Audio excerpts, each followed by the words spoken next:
Ditemui selesai menghadiri dialog TVRI Maluku Bicara Jumat pekan lalu, Asisten 2 Setda Maluku Kasrul Selang kepada media menyampaikan apresiasinya terhadap dialog kerukunan antar umat beragama yang berlangsung.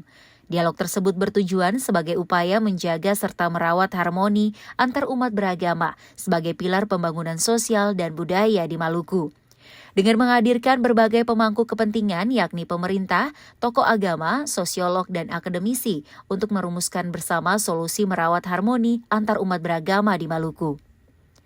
Dialog tersebut menjadi serangkaian agenda jelang momentum peringatan Hari Ulang Tahun ke-80 Kemerdekaan Republik Indonesia, Hari Ulang Tahun ke-90 Gereja Protestan Maluku pada 6 September, dan Hari Ulang Tahun ke-450 Kota Ambon pada 7 September tahun ini.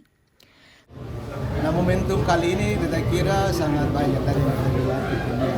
Untuk itu kami menghimbau semua lapisan masyarakat, mari kita mengambil peran ini.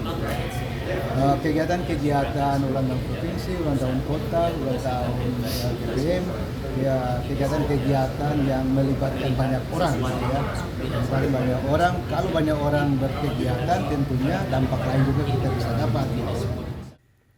Kasrul Selang juga menghimbau masyarakat untuk turut serta terlibat dalam momentum perayaan Hari Ulang Tahun NKRI, Provinsi Maluku, dan Kota Ambon, sehingga memberikan dampak ekonomi bagi daerah. Monika Sepala, Charles Bolaman, Samsudin Sanduan melaporkan.